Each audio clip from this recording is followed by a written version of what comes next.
Pak Jokowi itu pasti sekarang ini lagi agak pusing-pusing sedikit ya Kang.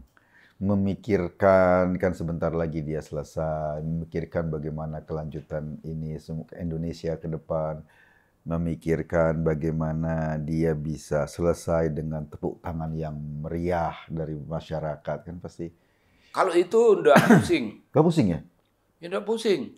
Hmm. Karena berakhir akan tepuk tangan meriah. Nah itu dia, kan saya udah siap-siap kan. Itu tepuk tangan itu akan meriah. Saya udah siap-siap ketika ya memang konstitusi kita kan membatasi beliau 2 periode kan. Udah Jadi, cukup. Udah cukup. Jadi Udah ketika cukup. pas nanti berakhir, saya sudah mau siap-siap tepuk tangan dengan meriah dan merasa Iya. happy karena pernah menjadi bagian dari pendukung dia yang sangat konsisten. Iya. Gitu. Nah, itu asik kan kalau kita punya presiden, setiap dia berakhir, lalu ke masyarakat bertepuk tangan meriah dan menangis karena kehilangan seorang pemimpinnya, lalu tampil lagi pemimpin baru yang juga konsisten buat masyarakat bergerak. Nangis lagi. Nanti ketika mau berakhir, masyarakat kita, ini negeri penuh berkah kalau kayak gitu. Oh, penuh berkah. Karena setiap tangis itu sebenarnya doa. Setiap tangisan doa. Oh ya doa itu. Iya. Itu doa. Dan tangis seperti itu tidak bisa disiapkan. Nggak bisa di-setting. Dirancang. Disetting. Tepuk tangan bisa disetting. Tepuk tangan, bohong-bohongan bisa. Itu dulu bisa kelompen capir dulu, itu. Tepuk tangan. Tepuk tangan, kelompen capir. Iya. Terakhirnya malah bakar-bakar. Nah itu dia. Nah itu saya memimpikan Indonesia yang kayak gitu tuh. Kita ini udah berapa kali ya ganti presiden ya? Sudah hampir ke-8 ya. Ada pergantian presiden yang berdarah-darah.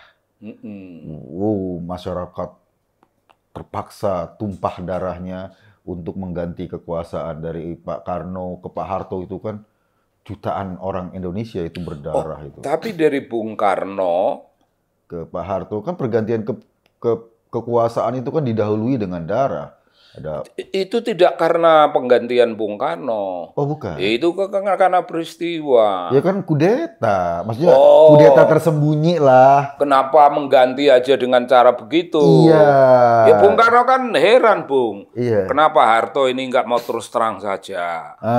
Kalau dia terus terang saja, Pak Karno, saya ingin Bapak ini tak ganti gitu.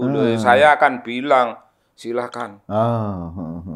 Lah kok pakai Samudono? Iya. Tipu menipu. Gitu. Nah. Terus waktu beliau tanya kan, kan beliau tanya itu, toh iki arep kepiye iki?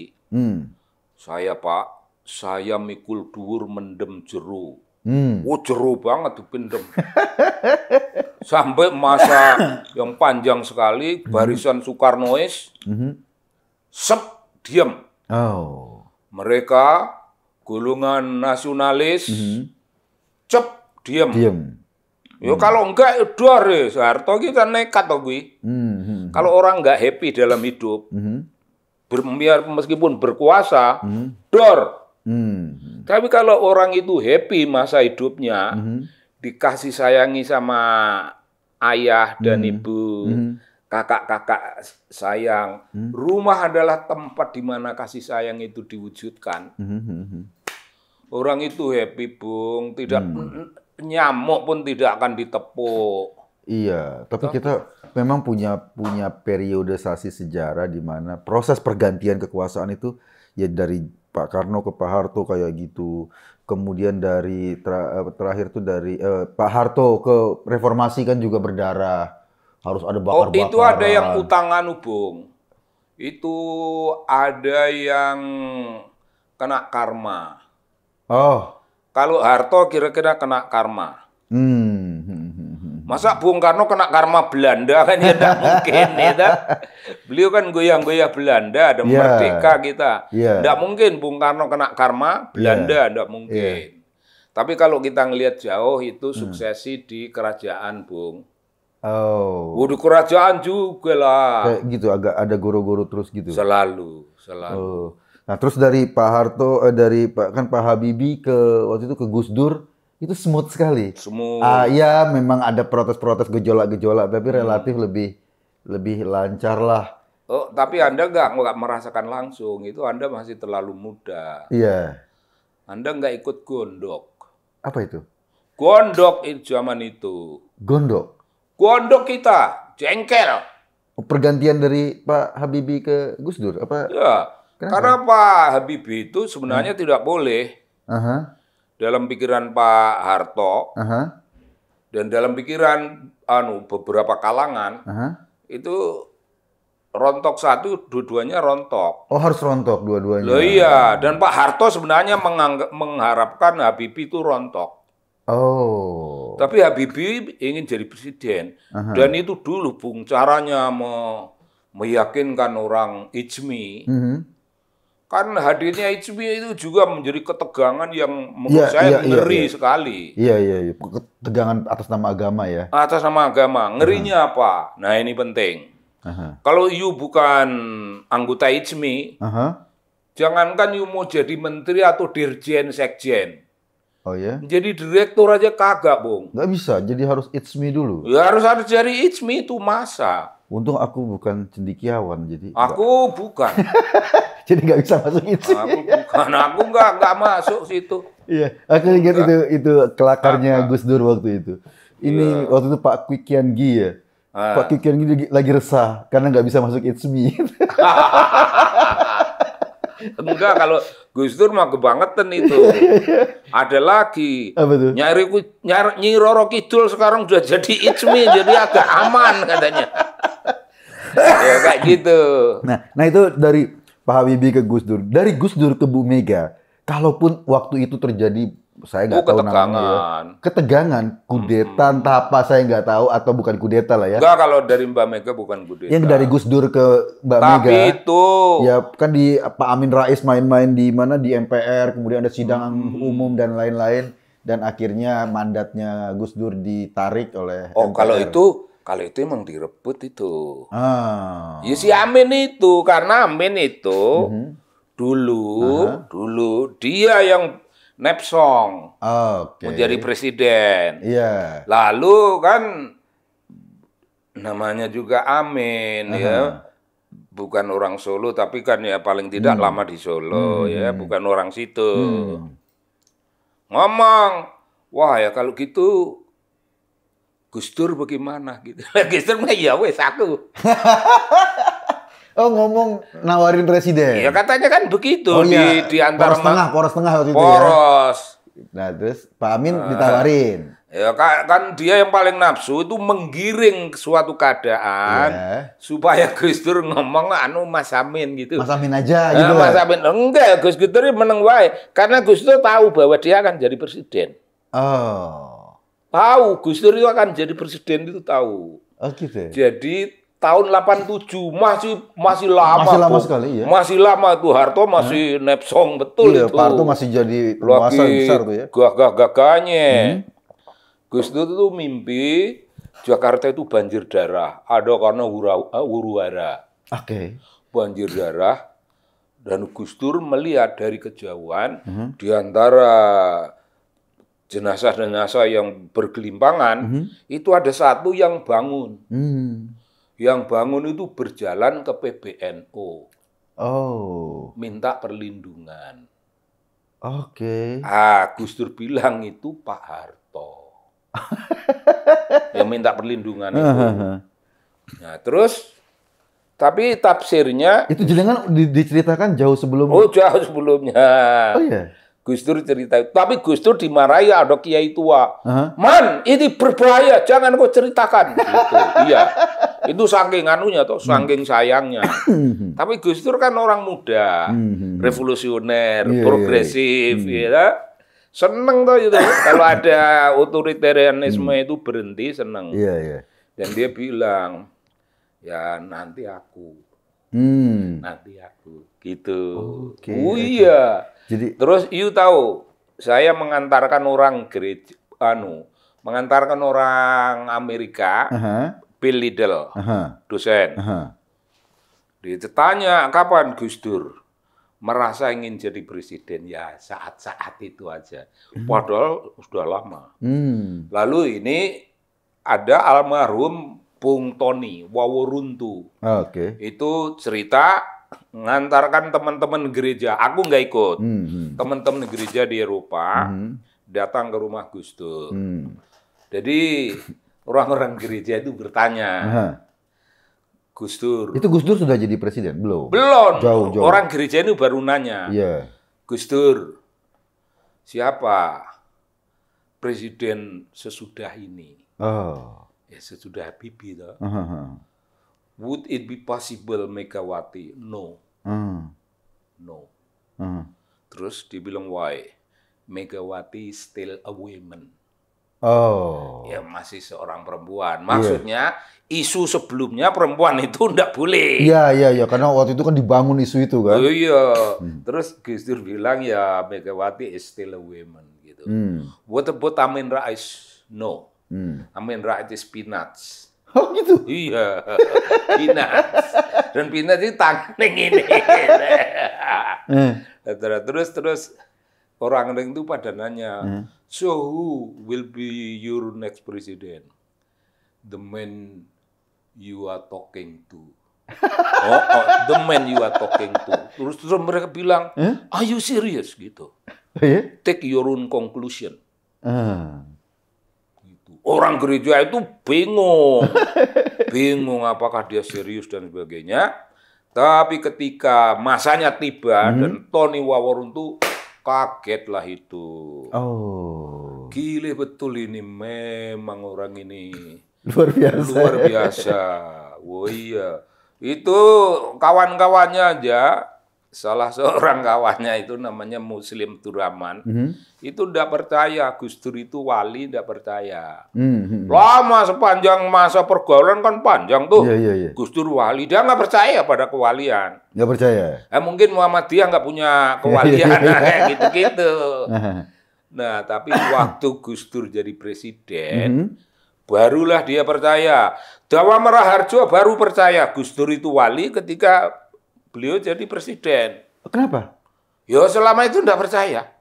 Oh. Jelek lah, apalah aneh-aneh. Kau ini orang biasa lah gitu. Iya. Tapi begitu jadi presiden dalam suasana yang tidak bisa diprediksi sama sekali. Itu baru. Itulah presiden. Nah, yang kayak gitu itu, Bung. Nah, tapi dari Gus Dur kalaupun terjadi ketegangan waktu itu nggak sampai darah tumpah di Indonesia. Tidak. Ke Ibu Mega. Dari Ibu Mega bahkan ke Pak SBY. Bu Mega itu bertanding lagi kan waktu itu kan, ikut kompetisi lagi Pilpres. Kalau itu pemilu, Bung. Pemilu, iya. Pemilu. Dari Bu Mega ke Pak SBY kan pemilu kan? Iya. Bu Mega itu adalah presiden. Iya. Pak SBY itu penantang lah. Tapi ditipu, bukan jual penantang biasa. Iya, tapi maksudnya pada saat itu Bu Mega tidak mengerahkan seluruh kekuasaan aparat negara dan lain-lain.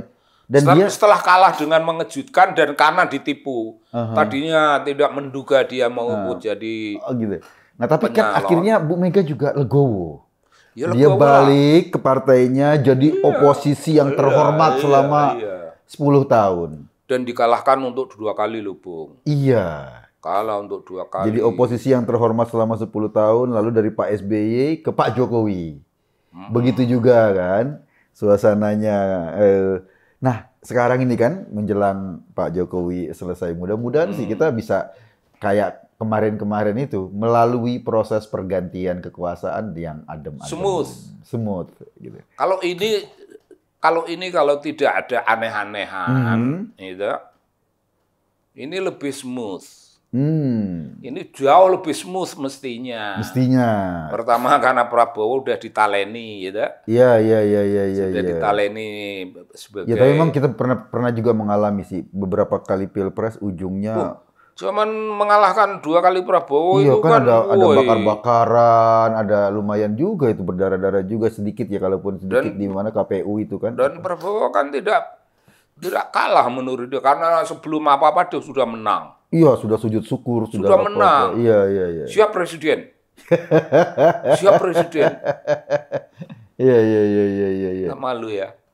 Nah, sekarang kan berharap lagi nih. Tapi karena mungkin 2 kali dikalahkan, aduh ini gimana caranya? Dia harus nempel-nempel ke Pak Jokowi terus-terusan. Bahkan kabarnya mau minta anaknya Pak Jokowi, Gibran, jadi wakilnya. Nah, Kang, ini lepas dari ngomongan itu, Kang. Nanti kalau jenengan nih jadi seorang Pak Jokowi hari-hari ini. Hari ini? Hari-hari ini. Apa andai ya? kata Pak Jokowi itu aku, gitu ya? Apa yang jenengan pikirin, Kang? Yang aku pikirin tuh pulang kampung. Aha. Kampungku bisa mana aja. Oke. Bisa aku naik ke Bandung, bikin ya rumah, bukan rumah istimewa, tapi yang bagus sedikit, yang kokoh, bisa berteduh di situ. Dan aku punya anak toh, aku nggak peduli. Anakku tidak boleh direbut-rebut oleh nafsu orang mau jadi presiden supaya anakku. Itu kan karena ada aku, maka anakku itu akan begitu laku sedemikian rupa. Iya. Lah, aku ndak boleh itu. Oh gitu? Anakku biarlah menjadi anakku, biar menjadi dirinya. Kalau dia akan menjadi presiden, menjadi wakil presiden itu apa? Ya biar menjadi, tapi jangan pakai urusan-urusan Mahkamah Konstitusi. Itu sangat tidak bagus. Kalau aku jadi Pak Presiden, jadi Pak Jokowi, aku tersinggung itu. Kenapa? Ya tersinggunglah. Anakku biar menjadi anakku sebagai keluarga yang pandangan hidupnya, pandangannya tentang hidup, pandangan kami tentang hidup itu simplicity. Dalam kesederhanaan. Kalau aku sudah jadi presiden itu kan sudah harus disyukuri oleh anakku. Mengapa anakku harus menjadi wakil presiden? Lain hal nanti kalau dia berada di dunia politik. Dia punya prestasi sendiri. Aku sudah dilupakan orang, dia maju sendiri, fight. Tidak karena kaitan dengan namaku. Di masa itu nanti namaku sudah tidak berpengaruh. Boleh dia. Saya bilang kan, kalau dengan seorang presiden itu landing dengan tepuk tangan meriah, bahkan ada tangisan, di masa nanti, tetap itu pengaruhnya luar biasa. Aku akan membuat tepuk tangan itu sebelum aku leren. Sebelum aku kelar jadi presiden, tiap saat itu akan ada tepuk tangan. Karena aku tidak ingin dikawal. Nggak perlu aku pengawalan. Nggak perlu. Aku orang baik, kalau ada orang mau membunuh aku, ya biar membunuh. Loh, aku orang baik kok mau dibunuh. Siapa yang bunuh? Ini nggak perlu pengawalan tuh, Bung. Aku nggak perlu supir, Bung. Aku nyupir sendiri, mobilku sendiri, bukan mobil negara. Aku tidak ngambil gaji dari negara. Gaji presiden. Gaji presiden yang aku pidatokan. Gajiku sebagai presiden 5 tahun ditambah 5 tahun. Aku abdikan untuk kepentingan negara. Nah, kan jenengan harus hidup juga dari mana? Ya adalah. Adalah hidup. Ini sudah dihitung, Bung. Apalagi kalau ini bagi Pak Jokowi. Pak Jokowi lebih kaya dari aku, kan pebisnis. Iya. Tabungannya lebih banyak. Kalau aku kan enggak banyak. Nah itu aja aku berani hidup. Loh, karena aku tinggal hidup sama istriku, anak dan cucuku udah hidup sendiri-sendiri, mampu menangani tantangan alam. Gerimis dia lawan, panas-panas dia lawan, angin dia lawan, hidup. Dan aku presiden. Setiap saat aku lewat pasar, aku sengaja, Bung, tet gitu, terus aku buka jendela, terus, hei Pak Presiden, orang setengah mati itu rebutan nambah tanganku gitu, rebutan, ada mungkin. Sudah pada makan belum? Kok kamu senang? Iya senang dengan Bapak. Oh lah, kok kamu ketemu aku aja senang. Bagaimana kalau kamu mengingat Gusti Allah, kamu mesti lebih senang lagi. Iya begitu, Bung. Dan ada cita-citaku selain aku tidak ingin dapat gaji. Karena apa, Bung? Aku mengingat di dunia ini ada 6. Apa itu? 6 presiden yang tidak mengambil gaji dari negara. Di dunia ini? Iya. Salah satunya di apa namanya tempatnya Syahiran itu. Ya di Iran. Di Iran. Ahmadinejad. Oh. Dia nggak mau nerima gaji. Dia dan hidup dalam simplemente. Oh iya, karena mobilnya saja mobil. Ya mobil tua itu. Oh iya, dan di satu negara Amerika Latin. Mobilnya juga mobil tua dan dia melayani diri sendiri. Tapi dia melayani negara. Bung, ini jauh lebih legendaris daripada presiden yang 32 tahun. Ini bahkan satu periode aja. Karena mengabdi begitu rupa meninggalkan kesan kerja pengabdian yang mencukupi. Jujurnya jujur. Aku bukan sekedar menjadi tokoh dunia. Aku tokoh mitologi. Sampai kayak gitu ya? Cita-citaku ya aku jadi tokoh itu jangan tokoh sejarah lah. Tokoh sejarah lumrah itu. Tokoh mitologi itu baru. Iya, orang sudah karena keagungan sikapnya jadi mitos ya. Aku dimitologikan. Dan ada satu, Bung, yang panas aku ngelihat dunia ini. Eropa itu punya lembaga internasional yang memberi hadiah Nobel untuk sastra, untuk kedokteran, untuk ekonomi, untuk matematika dan banyak yang dihadiahi kan. Nggak usah banyak cincong. Di sini memberi hadiah sastra saja. Tapi aku yang memikirkan. Aku kan nggak gablek duit, tapi omonganku, woi itu geni. Itu geni itu. Omonganku bilang gini, ngomong sama teman-teman konglomerat itu ya. Konglomerat, kalian itu banyak duit ya. Aku ini ingin mendirikan suatu lembaga namanya Yayasan Sastra Dunia. Yayasan untuk Sastra Dunia. Intinya memberi penghargaan. Kalau ini yang tahun ini yang menang, yang betul-betul menang itu orang dari bangsa-bangsa asing, dapat mereka dapat 2 juta dari kita. 2 juta rupiah entah terserah, segitu udah dianggap cukup. Tapi kalau kita yang menang, bangsa kita yang menang kita kasih satu ya, bukan 2 juta, 2 miliar. 2 miliar. Kalau bangsa kita, karena bangsa kita tiap tahun itu harus ada. Tapi dipilih, bukan harus ada itu terus kemudian sembarang orang dipilih. Bangsa kita setiap tahun ada 1 orang. Pemenang 1 miliar. Tahun depan bangsa asing nggak ada yang kena, ya. Bangsa asing tidak ada yang terpilih. Karena rata-rata begini. Tapi bangsa kita harus ada dapat 1 miliar.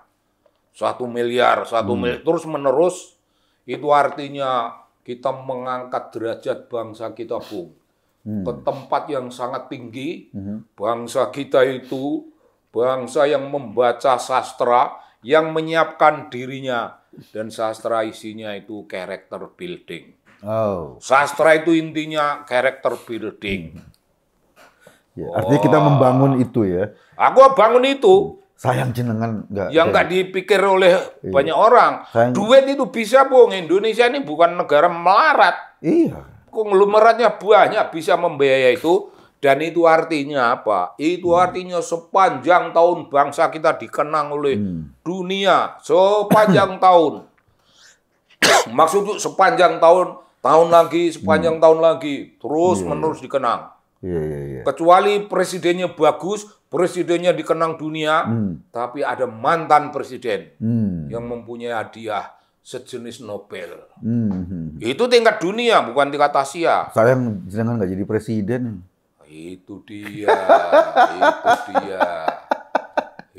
Bung, yang cita-citaku. Jadi andai kata aku presiden itu, tapi apakah Pak Jokowi berkenan memikirkan itu? Bagi saya ini tidak penting. Kalau beliau berkenan, boleh. Kalau tidak benar, nggak apa-apa.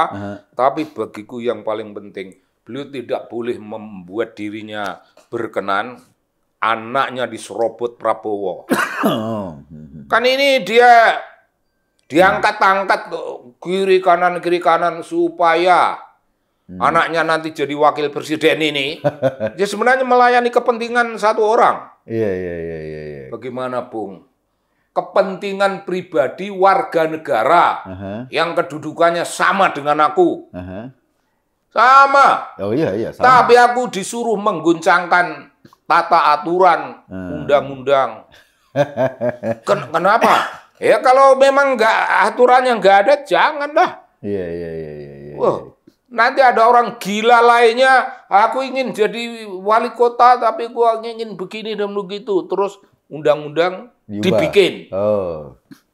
Nggak bisa, Bung. Negara nggak bisa digoyah-goyah begini. Nah, ini yang menjengkelkan. Iya. Dan yang kedua bagiku yang juga menjengkelkan, itu tidak ada presiden yang memikirkan semacam Nobel di Eropa. Ya mudah-mudahan ke depan ada kan. Wah, insya Allah itu. Insya Allah ke depan kita. Bagaimana kalau you jadi nggak mungkin nanti you nggak mau nyalon ya? Aku nggak enak ya. Ini garis tangannya bukan ke sana. Aku bukan politisi, garis tanganku ya bukan kan. Tuh, garis tanganku ya begini ya. Cukup makannya sama uli. Tapi duit cukup ini, kelihatan ini. Kalau soal duit kecukupan. Cuman tidak cukup untuk membiayai pemilu. Iya, itu dia. Bagaimana kalau yutang?